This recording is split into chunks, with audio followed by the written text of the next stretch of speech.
इस वीडियो में हम आपको 5 अविश्वसनीय शिकारी पक्षियों के बारे में बताएंगे, जो न केवल अपनी ताकत बल्कि अपनी अनोखी आदतों के लिए भी जाने जाते हैं। रात का बाघ, जिसे बड़े सींग वाला उल्लू कहा जाता है। वेरोज ईगल, ध्रुवीय उल्लू। लाल पूंछ वाला बाज, हैरिस का बाज, अपने सहयोगी शिकार व्यवहार और प्रशिक्षित होने की क्षमता के लिए प्रसिद्ध। इन पक्षियों की अद्भुत दुनिया के बारे में जानने के लिए इस वीडियो को अंत तक जरूर देखें।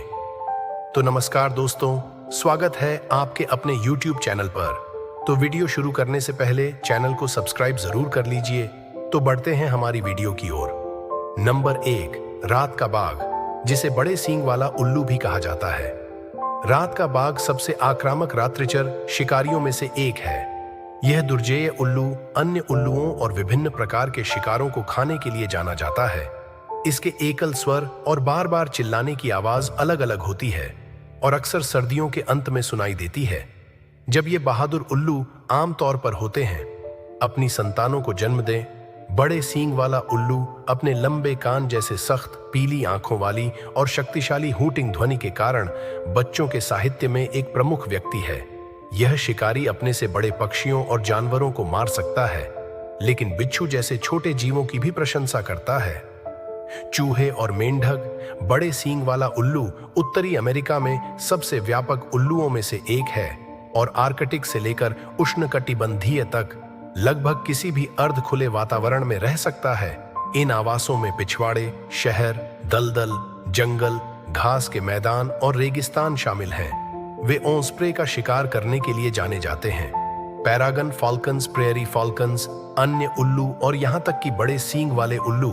बड़े सींग वाले उल्लू के शक्तिशाली टैलोन्स को खोलने के लिए 28 पाउंड का बल लगाना पड़ता है, जिससे वे अपनी घातक पकड़ से बड़े शिकार की रीढ़ को टुकड़े टुकड़े कर देते हैं। मादा बड़ी होने के बावजूद नर बड़े सींग वाले उल्लू के पास होती है।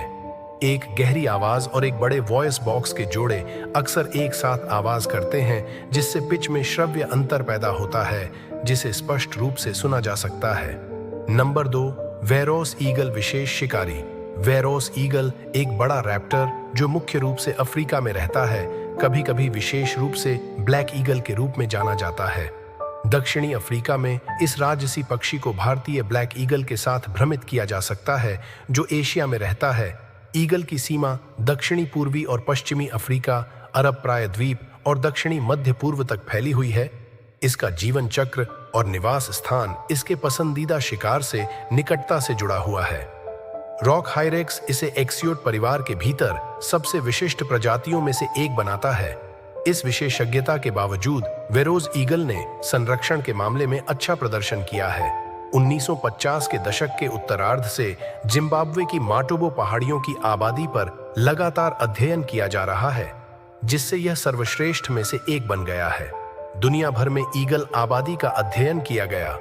यह ईगल एसीपिएटी त्रेती परिवार और जैविक क्रम एक्सीपिट्रिफॉर्मिस से संबंधित है, जिसे आमतौर पर रैप्टर के रूप में जाना जाता है। एक वेरोज ईगल का औसत जीवन काल लगभग 16 वर्ष है। वैश्विक आबादी पूर्वोत्तर दक्षिणी अफ्रीका में हजारों की संख्या में होने का अनुमान है। स्थानीय ऐसा माना जाता है कि प्रजनन आबादी में लगभग 240 जोड़े शामिल हैं, जबकि पश्चिमी केप क्षेत्र, सवाना या वुडलैंड्स जैसे आवासों के विपरीत 2000 से अधिक जोड़े का समर्थन कर सकता है। जहां मार्शल ईगल और क्राउन्ड ईगल जैसी अन्य ईगल प्रजातियां निवास करती हैं, वेरोज ईगल चट्टानी वातावरण पसंद करते हैं जो मानव से कम प्रभावित होते हैं। नंबर 3, ध्रुवीय उल्लू बर्फीला प्रहरी। ध्रुवीय उल्लू, जिसे आमतौर पर बर्फीले उल्लू के रूप में जाना जाता है, एक बड़ा सफेद पक्षी है।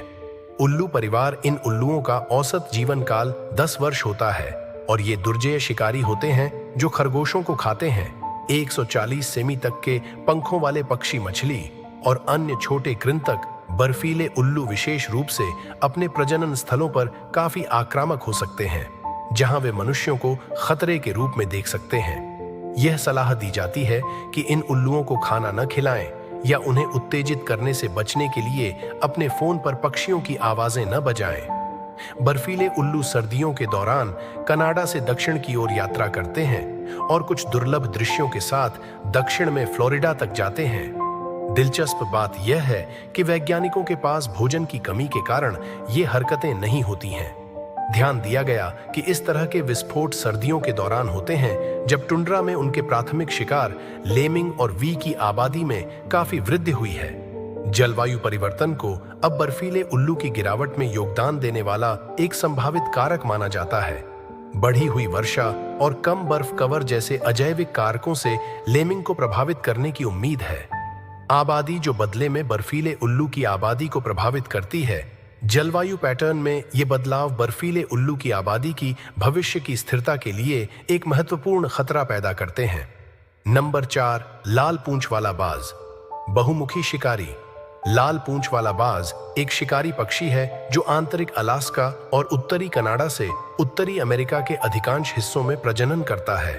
पनामा और वेस्ट इंडीज के लिए यह चौड़े पंखों वाले बाजों से संबंधित है, जो उत्तरी अमेरिका और संभवतः पूरे ग्रह में बाजों का सबसे व्यापक समूह है, जिसे संयुक्त राज्य अमेरिका में सामूहिक रूप से चिकन बाज के रूप में संदर्भित 3 प्रजातियों में से एक के रूप में जाना जाता है।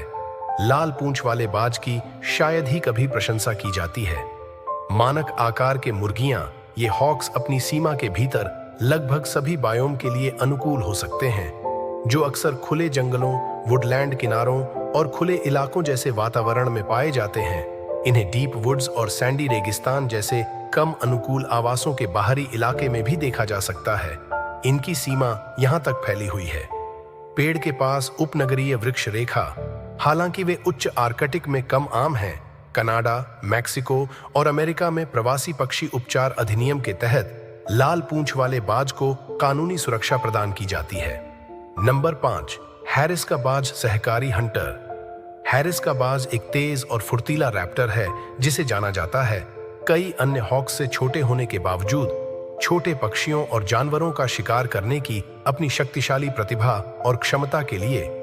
हैरिस के हॉक्स में अद्वितीय सामाजिक शिकार व्यवहार है, जो कि अकेले शिकार करने वाले अधिकांश हॉक्स के विपरीत है।